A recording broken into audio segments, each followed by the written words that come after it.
Hello, hi everyone. Thank you so much for being here. This is Wrong Answers Only. I am your host, Chris Duffy, and this show is produced by LabX, a public engagement program at the National Academy of Sciences. And for those of you who are joining us for the very first time, the National Academy of Sciences is a private, nonprofit institution that gives the government objective, evidence-based advice. LabX is the team at National Academies that takes that fancy science and makes it fun. They create video games, shows, board games, and video series to make it digestible. And here's a fun fact, since we're doing tonight's show all about dinosaurs.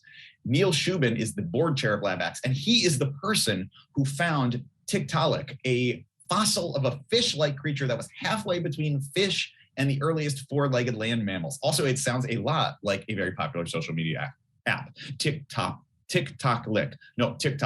Anyway, I'm sure that so many of you know how badly I pronounced that, and I'm sorry, and I promise you the rest of the show will be more factually accurate.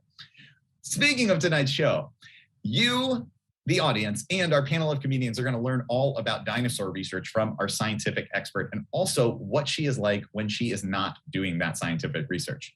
I want to point out, this is really important, this is an interactive show. So we're doing this online, we're not all in the same theater. The beauty of that, though, is that we can get everyone involved. So we want to hear your jokes. We want to hear your questions. We want you to play these games right along with us. We've already got questions that have gone in through the chat. Someone asked, did you guys coordinate this topic with the Top Chef episode where the contestants are taking their inspiration for the food from dinosaurs? It is airing on the East Coast right now. And the answer is obviously yes. We always coordinate our topics with Top Chef. We are a Top Chef affiliated science comedy show that streams online. Obviously, I should have mentioned that months ago, but yes, of course, we are intimately tied to the Top Chef franchise. If you have questions that are not about Top Chef and are about the science, you can put those in too.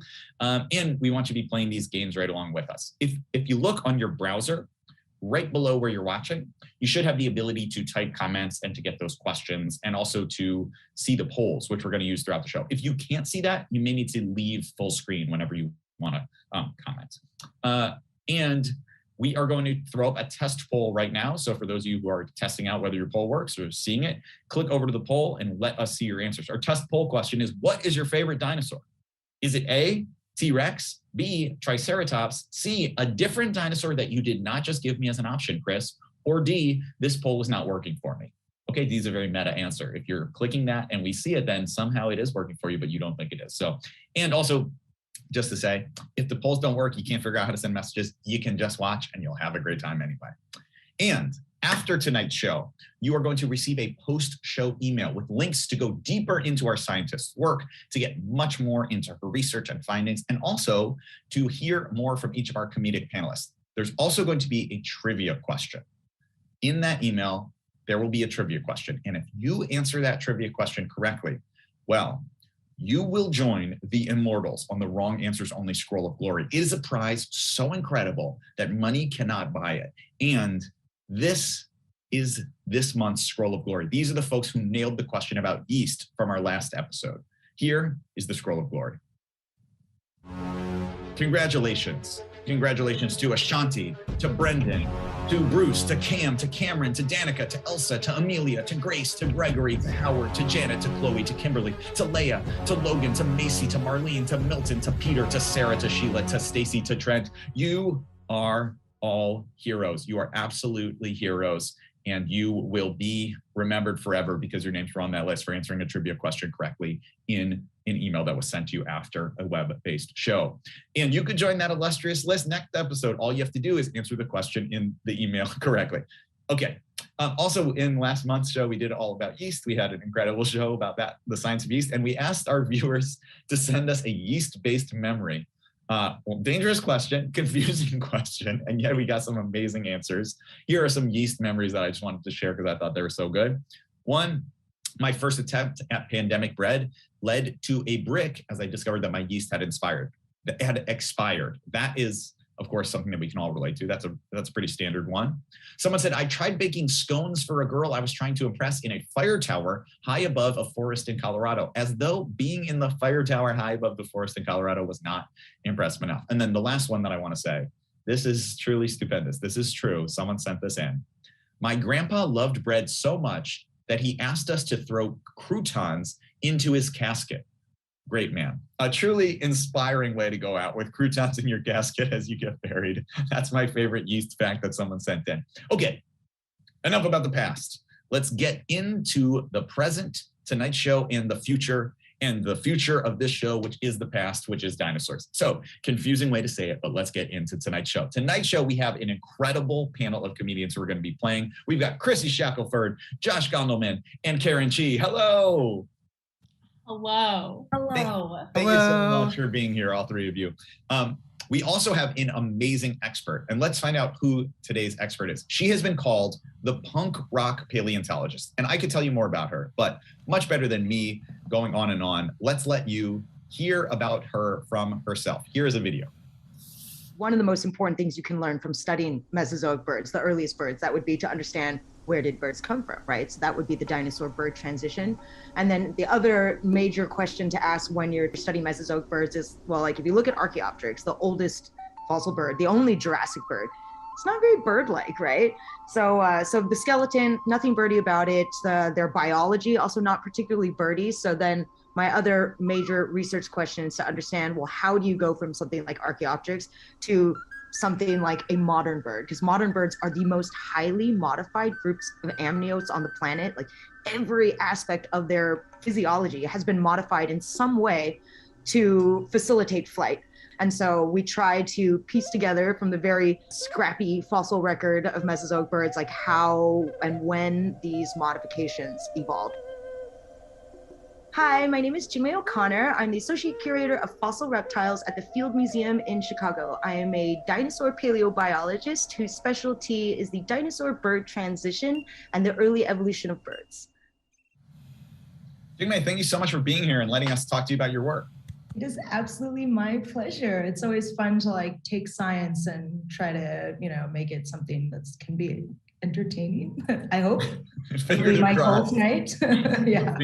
Fingers crossed. Well, panelists, you're going to get a chance to ask Jingmei all sorts of questions over the course of the show, but this is your first opportunity to ask a dinosaur expert about her work. We call this You Do What? So, panelists, what do you want to know? Josh, let's start with you. What's the first question you want to ask a paleo? Sure. Okay, so I want to lean into your area of specialization, and I want to ask, first of all, did you ever see the band Dinosaur Bird Transition back at the original CBGB? Incredible. Second question, why did dinosaurs stop being dinosaurs and start being birds? I know that sounds like the beginning to the dinosaur real world, but I do want to know the answer. Okay, well, great band name. I should have thought of that when I was in grad school. I wanted to start a band called Chinggis Khan's Abandoned Chonies, but your name was better. So when did birds stop being dinosaurs and start being birds? Well, first I would say they never stopped being dinosaurs. They are definitely still dinosaurs. But what separates a bird from a dinosaur is actually a really good question, and is one that scientists really don't have a good answer for. So we used to say that birds are dinosaurs that learn to fly, right? So we would say when they start flying, that's what makes them birds and like not just dinosaurs, like bird dinosaurs. But now we actually know that there's lots of flying dinosaurs. Birds weren't the only dinosaurs that evolved flight. So you'd have to say like in the evolutionary lineage towards birds, where flight appears, you can like draw a line there and be like, now it's a bird. But it is like, there's still, it's kind of an arbitrary, line in the sand, but you have to draw the line somewhere. And evolution is these like gradual transitions sometimes. It's not like, boom, I'm a new species, like Pokemon evolution or something. Right. Sure. Cool. Thank you. Yeah. Chrissy, what's the first question that you want to ask? Yeah, one, thank you so much for your work. And I am sure that everyone asked you about Jurassic Park. So I won't be that hack. I'll ask you about something a little bit more highbrow, which is the television show Dinosaurs accurate? Is that one? Okay, no. Yeah, that's that one from like the 90s, 80s, right? Absolutely. Okay, the dinosaur sitcom. So I loved that show. As a kid, I did not like dinosaurs in general, but I liked that TV show. But looking back on it, it's super bizarre because all the dinosaurs in the family are completely different species. So like how would and I think that's beautiful. And like the duck-billed dinosaur mom, like how are they gonna have a cloacal kiss and produce like, you know, whatever their children were, you know. So it was, yeah, it was kind of bizarre. I guess they were adopted. I don't know. But so a lot of just like logistics in the family tree. Yeah. I also feel like, you know, they wouldn't really be friends. Like there's carnivores and herbivores that would like be trying to kill each other. You know, it's not realistic. Wow. So it's actually really ahead of its time. Yeah, very woke. Someone is saying, I think they're taking the wrong thing away from what you're saying. And they're saying, what are other accurate dinosaur-based shows? Which I think they think that this one is accurate, and I think you're saying it's very much not. Yeah, I mean, maybe that TV show Dinosaur Train. I honestly have never seen it. Like outside of my work, I'm not a dinosaur nerd. Sorry. So I'm not like, wow. You know, yeah, I'm sorry, don't hate me. But yeah, probably I'm gonna hope that Dinosaur Train is accurate because it's supposed to be teaching children about dinosaurs. Okay, well, I'm gonna come back to that in a second, but first let's get Karen's first question out there. Karen, what's the first thing that you want to ask? I had a question. I'm gonna change it because I'm confused because isn't a paleontologist by definition a dinosaur nerd? So if you aren't one, then what are you? What do you do for your job? I'm a freak. Well, I just really like evolution, you know, evolution as a concept and how you go from a single cell organism to the incredibly diverse, you know, life that you have on our planet today. Like that is fascinating to think about. It blows the mind. That's crazy. So I really like evolution, and I like thinking about it and trying to figure it out. And I was a geology major. So when I discovered evolution, so if you're going to study evolution through the lens of geology, you've got to be a paleontologist. And then I ended up studying dinosaurs really just by luck of a draw. Like I applied to a bunch of grad schools, and then I got into a program to work with a guy who's like, if you work with me, you're working on Mesozoic birds. And I was like, yeah, okay. And well, so it's interesting because sorry, Chrissy, go for it. No, I was just gonna say, it sounds like you had like a whiplash situation, but your J.K. Simmons was like Mesozoic birds. That's not my dinosaur. Yeah. Yeah, it's also interesting because I imagine that this is a field where a lot of your colleagues have been obsessed with dinosaurs since they were like 5 years old. So you must be the odd person in it who is like, yeah, you know, I like the work, but I'm not passionate about the representations or anything like that. Well, yeah, I mean, I definitely, you know, I always joke like I'm late to the paleo party. You know, I discovered paleontology in college, which is super, super late. Like everyone else is like, since they were 3, 4, 5, they've wanted to be a paleontologist. When I was 5 years old, I wanted to be a witch and put curses on people. Yeah, so that's pretty cool. Never too late, right? And it comes full circle because when you spend time at an academic conference, you once again want to put curses on people. I also love though that like you really like very late bloomer. You're like, I know some people that, you know, didn't start drinking until after college or have their first kiss, and you're like, I got into dinosaurs pretty late college. Damn it. Like, no, you pegged me. I was a late bloomer on all the things actually. Like also first kiss in college. Like was it when you discovered dinosaurs? Yeah, super, super late bloomer. Wait, tell us more about your first kiss. When did it happen? Who was it with? How did it go? Yeah, before we move on, let's definitely hear that. Yeah, it was, well, shit, I don't want like, I mean, not that this guy's probably listening, but yeah, it was some half Asian dude in college, you know, I was like, oh, you're pretty half Asian. He's like, you're pretty half Asian. And I'm like, yeah. And it was like that. And then we broke up after a year. But it's fine. Well, he probably really regrets it. Yeah, I'm sure if he's watching right now, he regrets it because this is, you know, you're a rock star now. And also, I want to say some people are really, the chat is absolutely blowing up, not just about your first kiss, but also people are loving the phrase cloacal kiss that you said. Someone said, oh my God, cloacal kiss is what I'm calling date night, which is not, I just want to say you should not tell your babysitter that that's what you're going to do when you're hiring them. And also cloacal kiss is my new band name, obviously you're into it. I definitely thought it sounded like something from like a Red Hot Chili Peppers song. Well, you know, personally, I like penetration, but like, you know, I'm not going to judge. But yeah, a lot of birds, you know, with their dinosaurs, they don't have wieners. They just, they just cloacal kiss, you know, and just like opens up and like vomits semen inside the other cloaca. It's, I mean, Google some diagrams. They're pretty funny. They're like two chickens on top of each other, and then it like shows what's happening inside. Well, it only took us 15 minutes until we got all the information we needed. So thanks. People are like, all right, I'm done. This is enough. Well, actually, you know what? Let's actually get into our next segment. So one of the coolest things about being a paleontologist, at least in my opinion, is getting to discover a new species. That's so cool. And the only thing cooler than discovering a new species is getting to name that species. So Jingmei famously discovered a new species of early bird and then named it after the lead singer of the punk band Bad Religion. What did you name that species?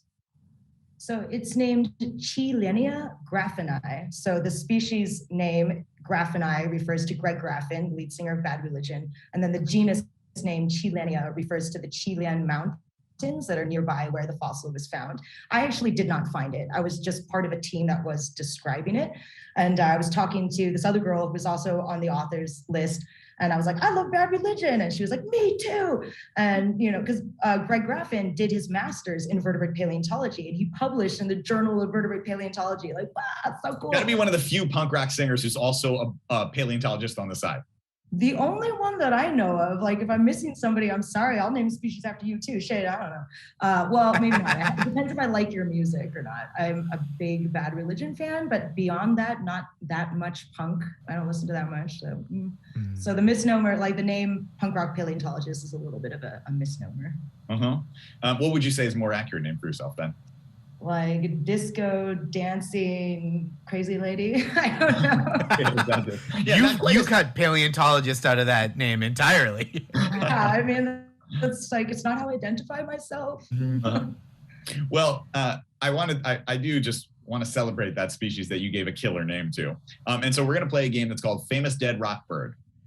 Okay, so panelists, before the show, I asked you to draw a picture of what you think an extinct early bird ancestor named after the punk singer of Bad Religion might look like. That was all the information you got. And let's see some of your drawings. So let's start, Josh, with yours. You drew this mere moments ago. Yeah, but not to brag, I think I knocked it out of the damn park. Okay, so it's I hope this reads on camera. So that's kind of shaped like an upside down cross to signify the badness of religion, I don't know how heretical it is. And then there's kind of cross hashing to indicate feathers, and then just like a big cool tail, and then kind of gnashing jaws. That's what I got going on. You know, something I'd love to point out about this is you didn't just draw the bird-like creature that she named. You also imagined that she designed it to be representative of the idea of. Well, I mean, why else would you name it after him, right? If it didn't embody those ideals. Like Sure. if there was like a bird that was just like a total loser, I wouldn't name it after my mom because I wouldn't want people to think my mom was a loser. Okay, Jingmei, an initial reaction to that? Have you ever seen a dinosaur before? No! Wow. Stinks for millennia, and all the representations are inaccurate. You just called you a fucking idiot. Not I extinct. mean, I am an idiot, but it's not for not having met a dinosaur. I was teasing anyways. It's very cute. I really liked the little hamburger head that it had. Yeah. He's kind of the bird that's inspired by Mayor McCheese. Okay, so someone is already saying that they would like to get that dinosaur tattooed on their body. So you have someone you can sell. I'll hold it up again if anyone needs to screen grab it for a tattoo, or if they just kind of want to model their life after it, like whatever kind of permanent commitment they want to make to this bad boy. Okay, It great. does look like a child who asked to go trick-or-treating at the last minute. It's like, okay, paper bag, Yeah. tail, mask. I did. That was like my parents' MO when I was a kid, where I'd be like, I want to be a robot, and my parents would be like, sick. That's a cardboard box ass costume. That's awesome. I was Charlie Brown for like 4 years in a row because every year they were like, just wear last year's again. You only wore it once, and I'd be like, okay. I'm sold. Okay, Chrissy, let's see your design. Of course, so thrilled to reveal this bird, which Does that bird have abs? yeah, I felt like this bird really, let me just say, like, I really felt like if you were gonna look at a bird and be like, that's the lead singer of a punk band, this would be the bird. He's also flipping you, the bird, Oh, cool. Wow. Oh, He's And got a it- little cigarette. He's got a little crop top showing off his human abs. And I do know that you had named him, but I thought his name was probably Zane. I think we should rename. Yeah, you named the species, but you didn't name the individual. I love Zane is definitely the individual. Yeah. So this is Zane, and he will ruin you emotionally. Okay, so And he's gonna host the Bird Versus Drive-Ins and Dives called Dinos Drive-Ins and Dives. Yes, That's really good. absolutely. Green light. that's Um, beautiful. Okay, Jingmei, first question, I guess, is how many dinosaurs that you found are actually already wearing sunglasses? It's something I'm still looking for, unfortunately. Yeah. I've definitely lost my sunglasses out in the field, so maybe there's some Okay. dinosaurs that were like, yoink. Okay. But yeah, also still looking for a sexy dinosaur with abs. I haven't found that. Or a sexy smoking cigarette dinosaur. Like, Well, be the this change you is wish to like see my in the world. dream there, but how Very great. disappointed were you when you found out his name was Greg and not Zane? You're like, Greg. You know, I was really disappointed because a Greg is not a Zane, and a Greg can never be a Zane. That's true. That is true. Yep. Zane energy is specific, and Greg energy is nothing. Yes, Yeah, that's it's true. insane. Sorry to the Gregs in the I chat. apologize for the pun. Okay, last one. Karen, talk to Okay. us. Listen, I wish I had colored mine in. I didn't even think to do that. Excuse me. I have a lot of little details. Okay, Oh. so I'll just sort of talk through it. This is like a duck boy. Okay. Oh yeah. We love a little duck, but doesn't have feet. They haven't been evolutionized yet. Yep. Okay. Okay, so it has like cool punk rock hair, kind of like Chrissy's, but then because of the religion part, I gave him a Pope hat. And then because it's a bad religion, it's like a cross necklace, but it's sideways, so it's just like an X. And then because it's a punk singer, I wrote a little tag that shows that he got the necklace at Hot Topic. Mhm. Ah, And then I forgot, I was like, oh my gosh, he's not a religion, like an anti-religion boy, he's a musician. So then I gave it, he's holding drumsticks, but I'm worried that because I'm the person who drew it, people are gonna think it's chopsticks. So I just want to be clear, it's drumsticks. And this man is a big drummer. And also, like, you guys should get it tattooed. So if you're like one of the people who are like, I'm gonna get Josh's tattooed, you have to also get mine. That is true. That's the accurate. deal. That's the deal. Jingmei, what do you think? Who got closest in your opinion? I'm gonna have to go with Chrissy. Yeah, I mean, I wish that it would actually look that cool, but yours was the most anatomically correct. Like Karen's, yours had dinosaur. It had like dragon wings. I don't know if you noticed that. They were Yeah, like- you're welcome. yeah, I mean, I wish, but yeah, I'm sorry to be boring and give the point to the anatomically correct one, but I just like can't kill that stick up my bum. Yeah, well, Yeah, it's and- beautiful. It's beautiful that you said Chrissy's was the closest to what it actually looked like. Because I would like to show us now a drawing of what we believe the actual dinosaur did look like. So let's look at that now. The bird. What? Wait, Oh, this looks okay. like That looks like Josh's. Karen's. It looks like Josh's, right? Does it look like? Certainly does not evoke a Zane energy to me. Okay, I I was will just thinking- say that. Chrissy's is the person who did furthest. They gave Yeah. it a Karen mohawk, that was pretty cool. Uh-huh. And he's kind of like strutting, like I'm a punk rocker, like yeah. I Wait. know, but okay, but you guys show them what the actual fossil looks like because this picture is like 99% conjecture. I'm not actually sure that we have a photo of the fossil loaded up. Oh yeah, All we have we're is- showing what the fossil looks like. Looks like a piece of soap that somebody cut a divot Yeah, well, into. All fossils, yeah. So you really have not the whole animal here. So this is a lot of conjecture. But what is Jingmei? What is the actual fossil that was discovered? It's just a leg and a little piece of the hip. So yeah, I mean everything. What the wings look like, what the head looked like, did it have teeth, did it not have teeth? Like these are all things we don't know. What its feathers look like, what color they were. Like we have zero knowledge about that. So yeah, I mean this is kind of like when you make a reconstruction from something that's really incomplete, you draw from other taxa that you know of, and you kind of make an educated guess. So I think this is a pretty accurate reconstruction, except for I don't like the coloring, and also I don't think it had the little mohawk thingy, but I like it. You know, it makes it bad religion, so we'll allow it. So my drawing is almost like as accurate as that one. It also has the legs and the hip. Yeah, I think like isn't that like a different punk rock band, like Rancid or something? Who's got the guy with the green hair? Like, Of course, and you know I was pulling from a lot of different references. you did your research. Okay, well, we're already talking a little bit about your research, Jingmei, and let's get into your methods a little bit more. This is a game that we call Bond Villain or Paleontologist.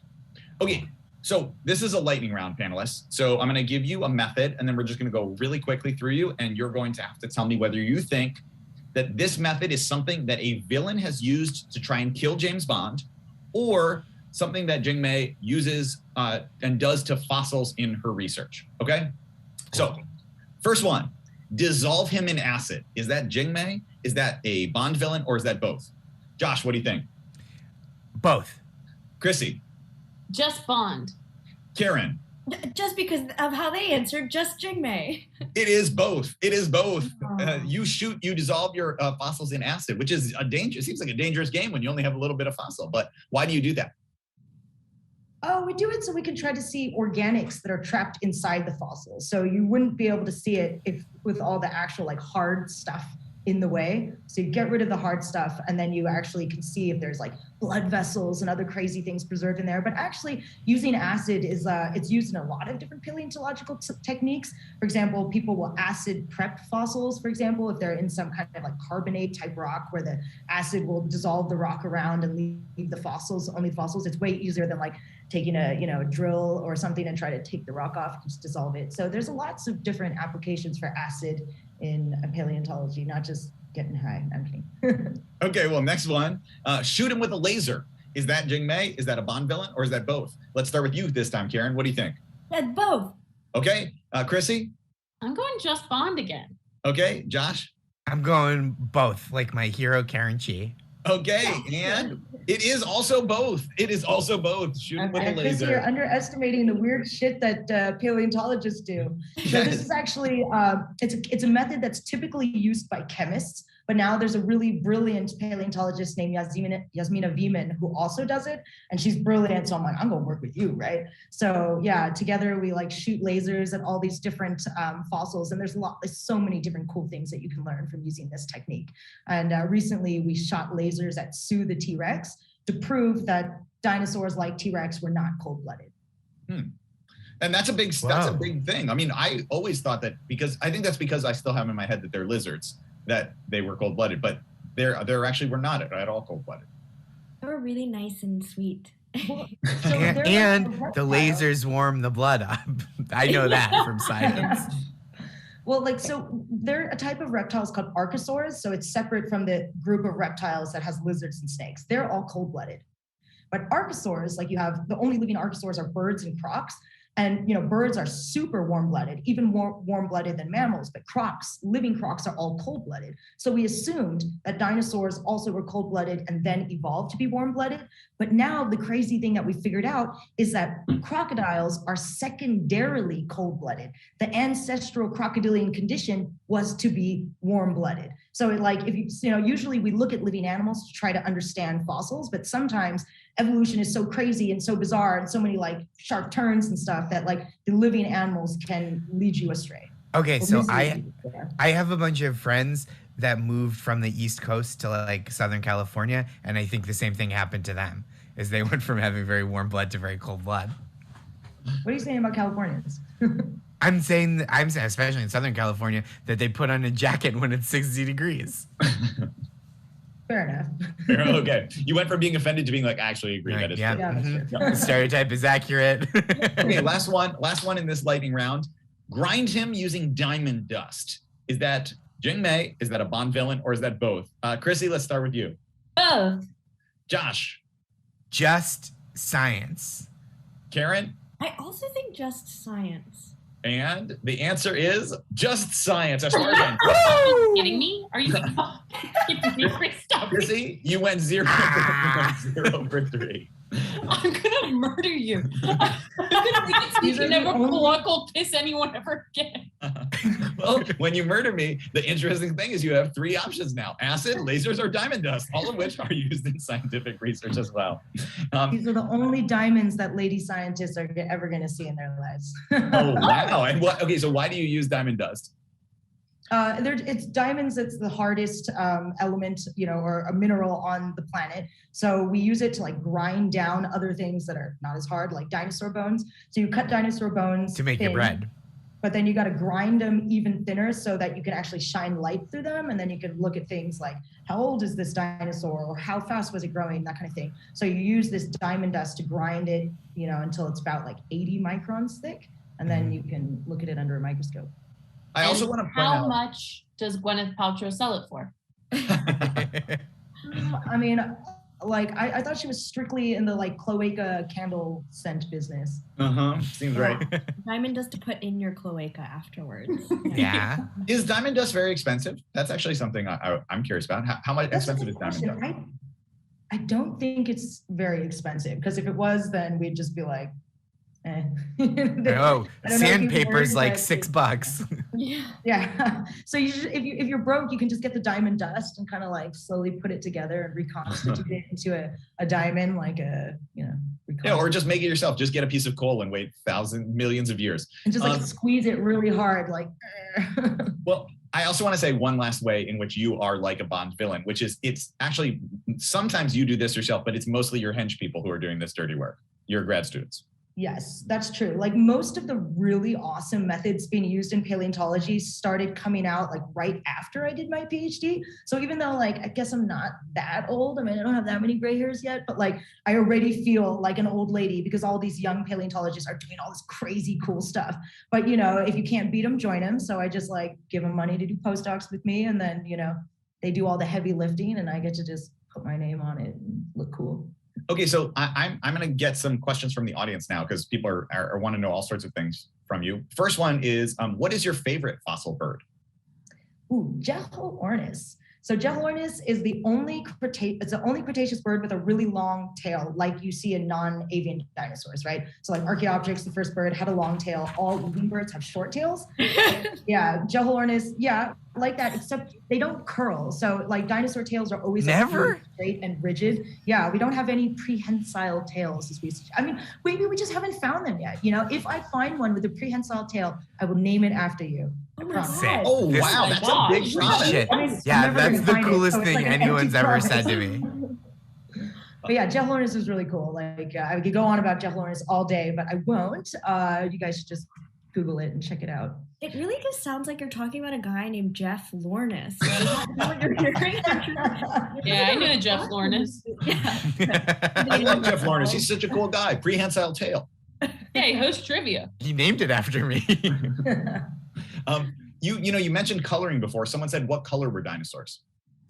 Oh, they were all different colors. Though I know like some people, like the famous paleontologist Jack Horner says like, there can be pink dinosaurs. And like, I just have to say like, Jack, I respect you so much, but I disagree with that front. Like, I don't think there were any pink dinosaurs. Sorry guys, to all you pink lovers out there. But yeah, right now we have one technique to understand partially fossil color, but we can really only detect the organelles that form like black and rusty red and gray. But that's really only one part of the color. So for example, if you had these organelles, these things called melanosomes for a blue jay, which is a blue bird, and you fossilized it and you just had its melanosomes, it would tell you it was black, but it's not black, it's blue. So we really right now can't fully tell you what color things were. But I think that we can say that they were definitely a good diversity of colors. Like, we even would say that structural colors, like really bright colors, like blues and purples and things, like we think those were present in dinosaurs closely related to birds. Maybe not like the big sauropods. They were probably like gray and, more dull colors, kind of like large herbivores we have alive today, like elephants, they're gray.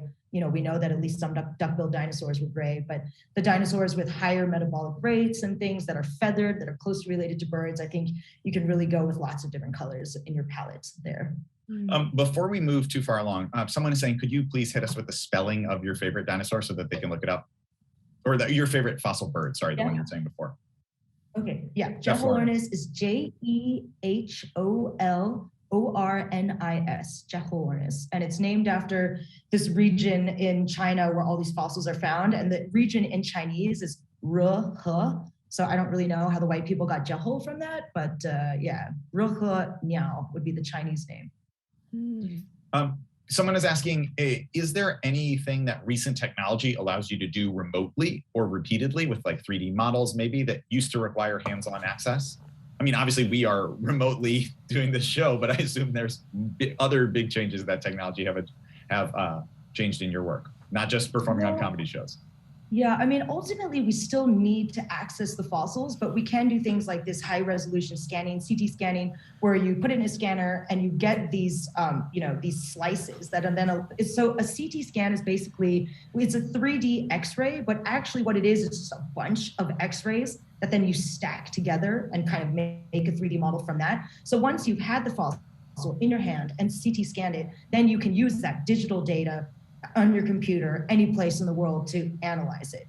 But we still, paleontology is still really ultimately a hands-on specimen-based field of science. Someone asked, why did ichthyosaurs develop tails that moved back and forth for locomotion, and cetaceans of similar size have tails that move up and down? This seems like a person who knows what they're talking about. There's a smarty in the chat. This almost sounds like it's like a paleontologist comedy premise, like ichthyosaurs be locomoting like this, etc. Yeah.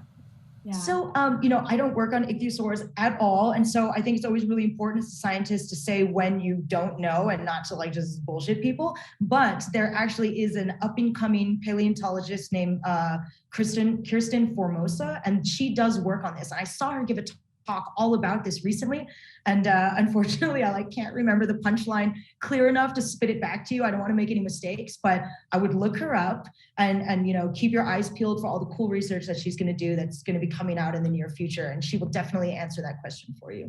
That was also the closest I've ever heard a scientist get to the same way that we speak as comedians. Like, oh, there's this cool up and coming paleontologist. You should definitely check out her stuff. She's got something new that's going to drop soon. I would definitely recommend going to her website and looking it up. Punchline, yeah. I think it's so nice that you're like looking out for up and coming paleontologists still, and you're not, you still representing for the indie rock paleontologists. Well, I mean, all these young people are doing such cool things, so I got to keep them on my, I need to stay on their good side so that when I'm old and obsolete, they'll still be nice to me and collaborate. Well, speaking of not up and coming at all, but speaking of other people doing amazing work, we have a special celebrity guest segment that we are calling Call Me By Your Dino Name. Okay, so for this segment, we have a special science celebrity guest, Dustin Groick from the @DinosaurWhisperer Instagram account. Dustin, thank you so much for being here. You are hilarious, you're brilliant, and we're so glad that you could be with us. Thank you. No one has ever referred to me as a celebrity before, so I'll take it. Well, I did qualify science celebrity. Science celebrity. Okay, cool. Putting that on my business cards moving forward. So Dustin, you have some other species that you are going to share with us, right? Yeah. So I thought I would channel my best high school yearbook committee and make some superlatives for some of the absolute best dinosaur names. I mean, dinosaurs, as we all in this room right now know, are the greatest group of animals who have ever existed. And I think they need more awards than just that. So I'm going to show you guys some of my favorite dinosaur names, give you the superlative award that they have won, and then hopefully our esteemed panelists here can, especially the non-scientists, Jingmei, maybe we'll let them have a guess at what this animal actually looks like before we reveal the actual picture. Cool. Oh my gosh, all right. Great. So let's go with our first one. It is a small dinosaur, but it has the absolute longest dinosaur name. It is Micropachycephalosaurus. Before I tell you guys what that means, any guesses from the comedic panel, what the hell this dinosaur might have looked like? A tiny dinosaur. It looks like a smaller version of the Pachycephalosaurus. That's good. That's smart. That's so smart. That's so smart. You can't argue with that. Yeah, I mean, that's absolutely correct. It is basically a smaller version of the more well-known, larger Pachycephalosaurus, but you got to put the micro on there for literally the longest dinosaur name, Micropachycephalosaurus, which of course means small, thick-headed lizard, which is... We've all been called that before. Can we see the image now, please? There we go. Wow. Oh my Just gosh, like- it's disgusting looking. But look at those eyelashes. And also, I should mention, like Jing Mei said, a lot of the coloration and some of the integuments, like the non-hard parts, the soft stuff, is speculative, taking either creative license or looking at modern corollaries to draw something that looks like maybe what we think it might have looked like. So That's those our first ass one. spikes were correct or no? Yes, they're those are not- so technically called they- ass spikes. That is correct. I'm Well, laughing that's what so we're hard gonna call because them from now on. We don't have a name for it, but those are from Psittacosaurus. Somebody just took those from a Psittacosaurus and stuck them on the Micropachycephalosaurus, which makes no sense. So Listen, like, I was about to say that. I'm so glad you pointed it out. We were. I all feel like as long oh sorry, Karen.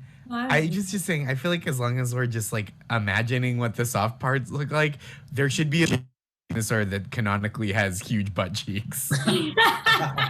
Yeah. a huge truck. Sir, you're getting slightly ahead of us. So Oh, just- wow. sick. Here we go. Oh, this is very wow. Okay. Well, maybe. Okay, so our next one, another favorite name of mine. This I've given the award of most annoying. This dinosaur's name is literally just Irritator. Wow. Oh. Yes. That Wow. doesn't Literally an actual name of an actual real dinosaur, and I realize you have no context whatsoever to guess what this thing looks like. You I also know, like that if it's- I were a stand-up comedian who was a 5th grader, I'd say it probably looks like my little brother. Am I right?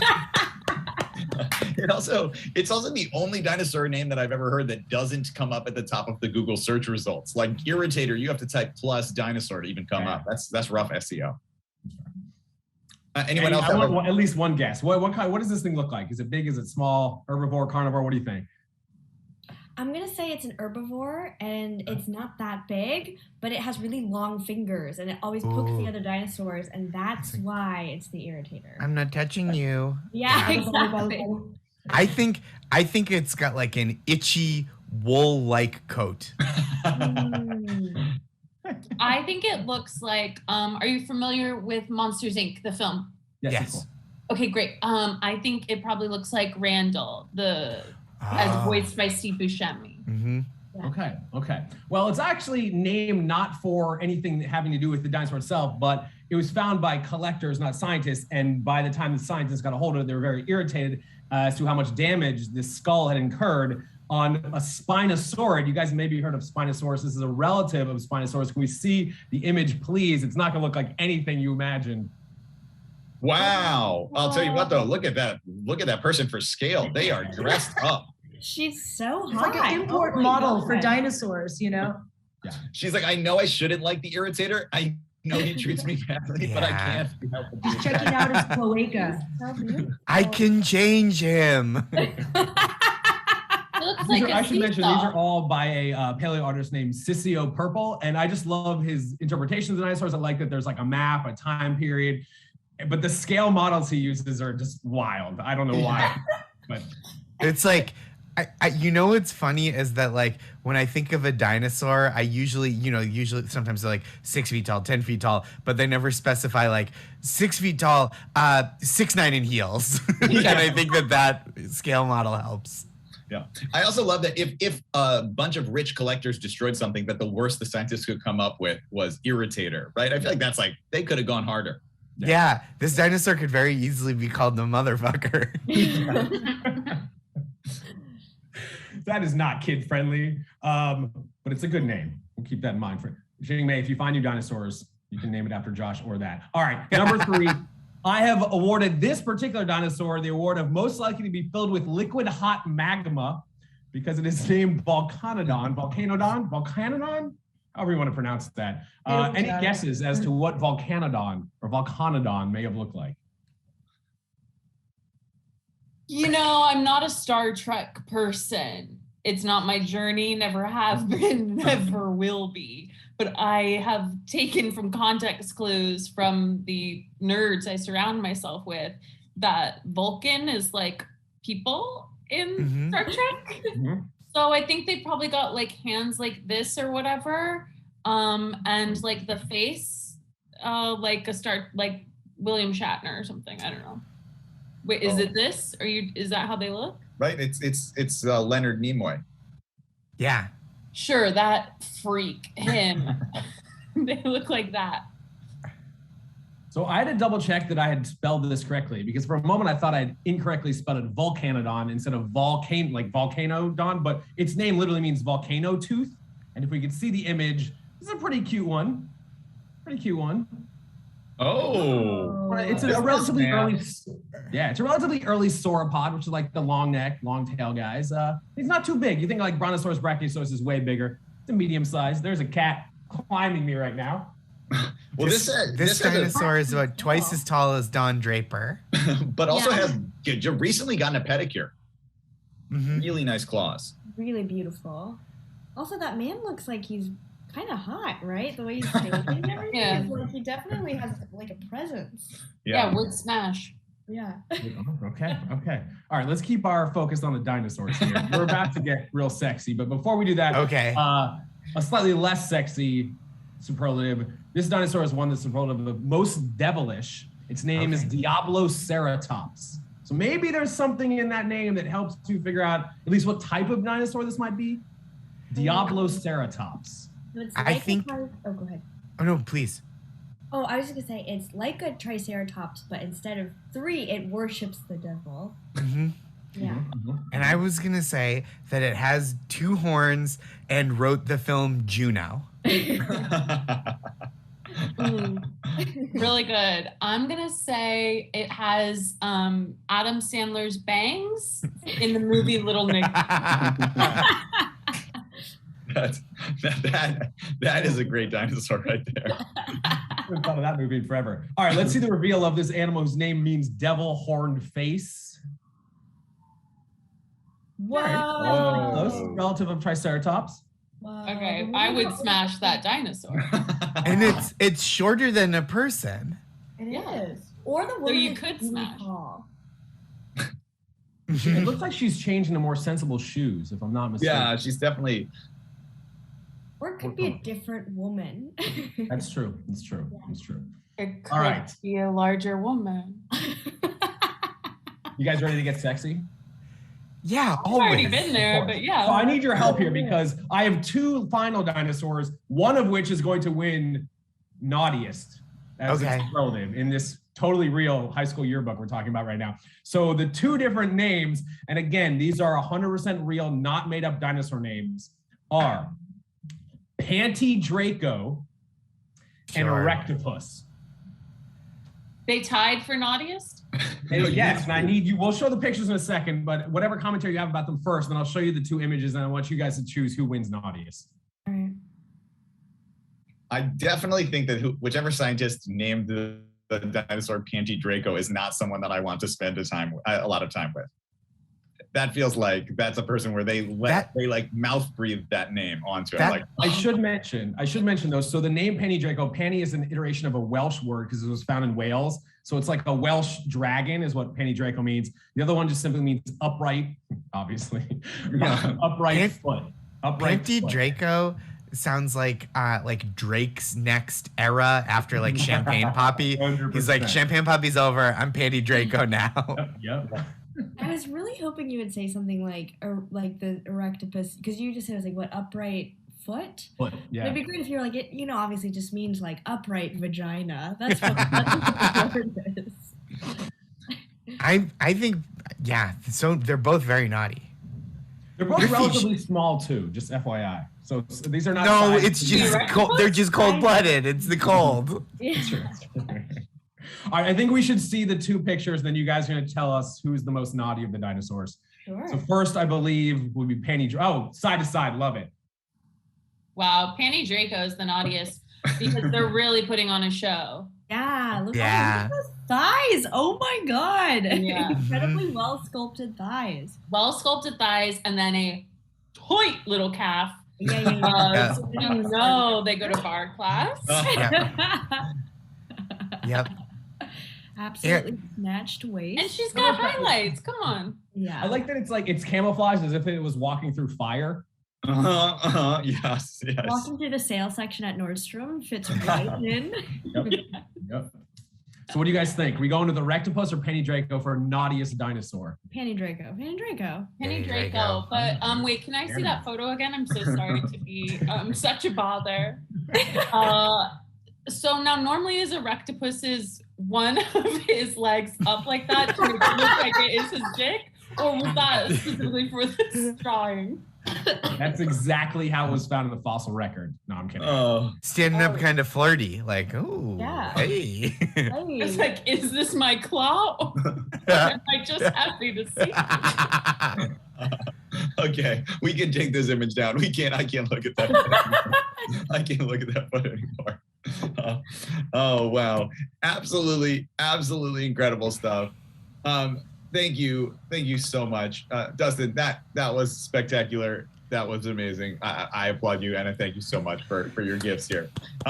At Dinosaur Whisperer, please find more of Dustin's incredible content on Instagram at Dinosaur Whisperer. And Dustin, we will be thinking about that for years to come. Thank you so much. Of course. Thanks, guys.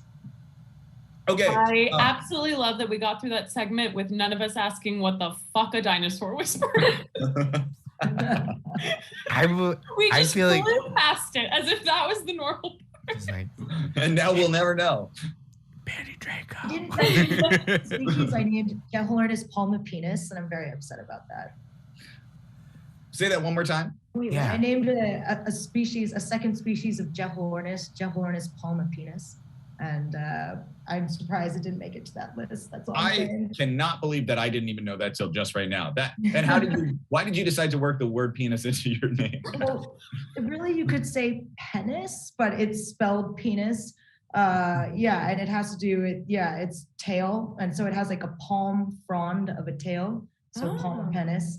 And I will tell you that the discovery. It's really well known. Like if you go on these like, nerd forums where they're like, like name your favorite dinosaur name. And then they'll be like, don't fill this up with Jeholornis palmapenis. And I'm like, that was me. Wow. I'll tell you what, I bet those nerds have a lot of experience with palma penis, if you know what I mean. Okay. Hey-yo, we got it. I mean, I know I have. There you go. Okay, well, let's keep moving right along, and let's play a game called Definitely Not Jurassic Park. So in this game, panelists, I'm going to ask you to pitch us a paleontology or dinosaur movie that is inspired by Jing Mei and her work. However, as we already know, she is not a fan of Jurassic Park, right?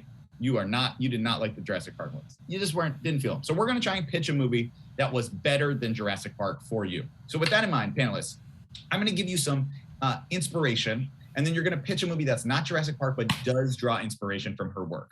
So okay. I'd like to show you some photos that you can use as inspiration for your pitch. These are photos that Jing Mei sent over when we asked her what it looks like when she does her research out in the field. These are incredible. This was her response to that prompt. Let's look at some of those photos now. Okay, yep, she sent us this one with a giant drill thing. Next one, what appears to be hammering water. Okay, then. Laura Dern, who? The next one in Utah. Okay, and then in South Africa, this next one. Okay, then of course at the classic bird fossil reserve. Yep, that's how everyone takes their photo there. And then, just another totally normal shot. Here is pouring a shot into an inflatable dinosaur's mouth at what appears to be the Great Wall of China. And then, of course, last one, lounging on a rainbow unicorn with a water gun in front of a giant dinosaur that appears to be eating tourists. So, panelists, you have those photos, those actual snapshots of Jing Mei's life, and you are going to now pitch us a dinosaur movie based on her life and work. You can use those photos as inspiration. You can also use anything else from the show. Each of you is going to pitch us a movie. Let's see whose movie is going to get made. Let's start with Josh. Josh, pitch us your movie. Okay, so this is a story about a paleontologist, right, who is desperate for a scientific breakthrough. They're going to get kicked out of the academy. It's a real publisher perish situation here. So she goes around the world, and she's down to her last dollar. So she's hitchhiking around the world with just a backpack and her trusty hammer. And everywhere she goes, she, bangs at stuff, tries to unearth some good fossils, find some bones, all that, all that good kind of stuff you're looking for. And it is, so this is a sabbatical she takes with her tools to discover something wonderful that's going to keep her in the academia game. And this movie is called Stop Hammer Time. Okay. Oh. Thank you. A long walk, but the drink was worth it. Chrissy, pitch us your movie. Great. I loved looking at those pictures, but the minute Chris said pitch movie based on your work, inspiration struck. So your work, obviously, being the evolution, the transition of dinosaur to bird. So I just want to make sure we're all on the same page with this pitch. Have you all seen the movie The Lake House? You have. Sandra Bullock, Keanu Reeves. They communicate to each other through a mailbox, same house, different periods of time. So this is the lake house, but dinosaur and birds. So we have a bird who's moved into a new birdhouse. They are sending letters. They're getting letters in their little bird mailbox. It's from a dinosaur that's not a bird, a dinosaur who quite some years ago, back in time. And they start communicating to each other through these little bird messages. So now we have bird talking to dinosaur, modern day bird, prehistoric dinosaur. They fall in love. I cannot remember the end of the lake house, but we will just model our ending on that. Okay. And it is called The Birdhouse. Okay, great, of course. That's excellent. That's great. Yeah. And Karen, Okay. You're going to say Bird Box. I really didn't think about this. Well, it is January 1945, and the World War II is. Steven Spielberg is already in. This is sold to He's Steven like, Spielberg already. Schindler's List, Jurassic Park mashup. World War II is raging, but get this, on a little island off the coast of Brazil. Does Brazil have a coastline? Yes. Oh, they yeah. have. Okay. Off the coast of Brazil is an island where people just did not know World War II was happening. And you know what? Everybody there obsessed with dinosaurs. So they're all hanging out, and it becomes this event where they're like, we want to be paleontologists, but everybody we write letters to about trying to join the academy, no one's writing us back. So it actually just becomes about them learning that World War II is happening. And by the time they actually realize it, it's over. So then they feel really weird that they've missed out on this huge global event. That's the end of the movie. Yeah. Wow. Karen, I think it's the first time I've ever heard someone pitch a movie that involves people applying, not hearing back, and nothing else happening. Just learn. The journey is that they started the movie not knowing World War II happened, and they ended. Now they know. Which, that's like also the journey of like 4th grade. Yeah. Yeah. Okay. A lot of science. So Jingmei, you heard 3 movie pitches inspired by your life. Which one would you like to fund? Because we will be funding it after this. Okay. I'm sorry I have to go with Chrissy again, just because she mentioned Lake House, and then all that I was thinking in my mind was Keanu Reeves. And I was like, yeah, I'm sold. And we're Okay, getting great. him back. We're getting yeah. him back for the remake. Okay, congratulations. Yeah, Keanu Reeves is the mailman, right? That's what he plays. He's the one delivering it. Yeah, Chris, he's the mailman. Sorry, I want you to watch The Lake House tonight. Jesus Christ. I've never seen The Lake House. I admit it. I gotta watch it. I'm flying blind here. Okay, so before we go, let's do one last segment, and let's talk about the fact that often in science and in life, the process of discovering something new and something big, it means getting things wrong along the way. So this is a segment called My Biggest Mistake, and I want to acknowledge, Jingmei, that this, in a way that I think is really cool and that I really respect so much, this segment was your idea, right? You suggested that we should talk about a big, very public mistake that you made. Can you tell us a little bit about that? Okay, I relived the worst day of my life. No, I'm kidding. Okay, first of all, like science is all about mistakes. You make a hypothesis based on the currently available data, and then new data comes out, and a lot of times it's like, oh, we were wrong. Wow, it was way crazier than we ever could have imagined. And that's fine, that's science. And so I always say the number one thing, a quality we look for in a scientist is the ability to say, I was wrong. If you can't say you're wrong, please don't be a scientist.